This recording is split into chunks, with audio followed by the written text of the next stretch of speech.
there are many forms of amillennialism, but a common thread among these views is that the 1,000 years is a present reality.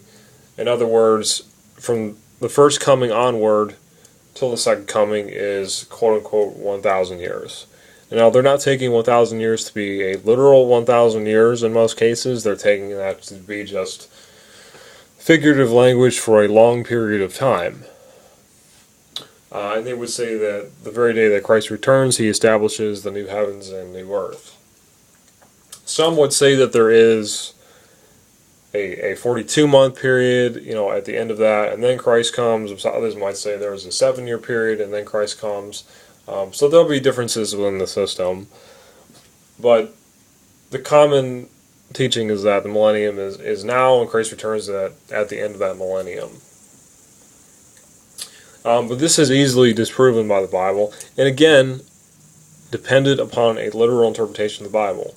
Amillennialism is heavily based on reading passages and saying, no, it doesn't mean what it says. It means blah, blah, blah, blah, blah. In other words, when you start to do that, what actually ends up happening is that there is no standard to base, when is something symbolic and when is something literal.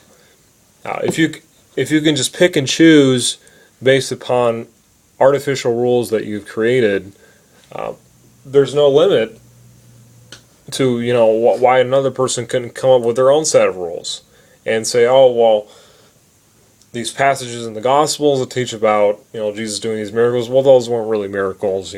Those were just scientific. Those are things that have scientific explanations, or they really didn't happen that way, or they didn't happen at all. There's no end in sight, and that's what you deal with amillennialism. Now, they'll claim to say, well, when it's obvious that it's symbolic, we take it symbolically. But what that then creates is you're going to have to at some point decide, okay, what are supposed to be the indicators telling me a passage is not literal? And usually there's not a good response to what that is. It's just like, well, that doesn't make sense within what I want to believe. Therefore I'm going to take this symbolically. Usually there's not a true textual basis for it. In other words, I've heard one person say that the 144,000 mentioned in Revelation 7 and 14, there couldn't actually be 12,000 from each tribe, that are sealed. And again, I'm just amazed how one could even say such a thing. First of all, why would it even be hard to imagine why 12,000 would be sealed from each tribe? Again, it's just a very dumb. It makes for a very weak God. If when he says that 144,000 are sealed and 12,000 from each tribe of Israel are sealed, again, why is it something that would be hard to believe for exactly what it says? What it ends up showing is a lack of faith instead of a trust upon what the Word of God says. Anyways, when we look at Revelation 19, we see an account of Armageddon, and we get that from Revelation 16, where the kings of the earth and so on, they're being gathered together for Armageddon. And if you have a little bit of some brains, you understand that Revelation 19 is the actual battle of Armageddon. So anyways, verse 20 of Rev 19 says, "And the beast was taken, and with him the false prophet that wrought miracles before him, with which he deceived them that had received the mark of the beast, and them that worshipped his image. These both were cast alive into a lake of fire burning with brimstone." Okay, so it's clear that at the Battle of Armageddon, which happens in a single day, because the very day that Armageddon happens is the same day that the millennium is established, that Christ takes the beast and false prophet and casts him into the lake of fire. Then, when we read Revelation 20, we of course have the mention of the 1,000 years. And 1,000 years is mentioned 6 times And we can see that in verse 10 it says, "And the devil that deceived them," which is referring to Gog and Magog, "was cast into the lake of fire and brimstone, where the beast and the false prophet are, and shall be tormented day and night forever and ever." The reason that's significant is because the devil comes out of the prison, which is the hell in the center of the earth, comes out of the prison, hell, after the 1,000 years. Then he goes to deceive the nations, Gog and Magog, and then they gather together their armies to try to defeat Christ at Jerusalem. Christ rains down fire and brimstone on them.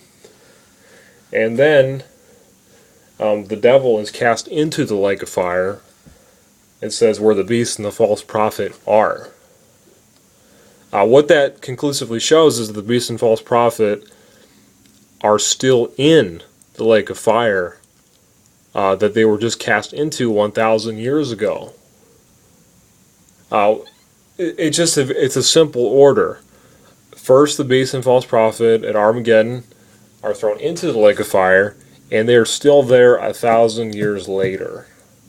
That 1,000 years later is the millennial kingdom, described where the priests, the saints, who are the priests of God, and the kings are reigning with Christ for 1,000 years. So that's what the literal interpretation of the Bible demands that you believe. That there's first a battle of Armageddon, which it's fairly easy to show that there's a 7-year period leading up to that. Certainly, conclusively, there's at least a 42-month period. That's described in the book of Revelation. So, at first you have at least 42 months somewhere. After that, you have the millennium. After that, new heavens and new earth. Again, this is very, very basic. But it's pretty sad that some people out there decided that the Bible is not literal. Again, I just take it literally. If you disagree with me, then I don't have any common ground with you. We just have a different foundation. If the foundations be destroyed, what can the righteous do? So, it's conclusive. Beast and false prophet are still in the lake of fire 1,000 years after they've been thrown into it. The 1,000 years is, during that time frame, is the millennial kingdom. So, take that for what you will.